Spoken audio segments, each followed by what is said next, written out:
নফসে আম্মারা কেন শয়তানের চেয়েও বেশি বিপজ্জনক? আসসালামু আলাইকুম ওয়া রাহমাতুল্লাহ। প্রিয় দর্শক, মাঝে মাঝে একাকী নিভৃতে চোখ বুজে মনে মনে ভাবি, আমি কার দ্বারা সবচেয়ে বেশি ক্ষতিগ্রস্ত?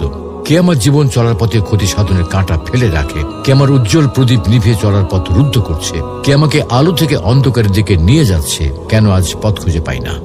কেন আজ গন্তব্যের উদ্দেশ্যে হেঁটে সঠিক রাস্তাকে উপেক্ষা করে বক্র রাস্তা বেছে নিয়েছি?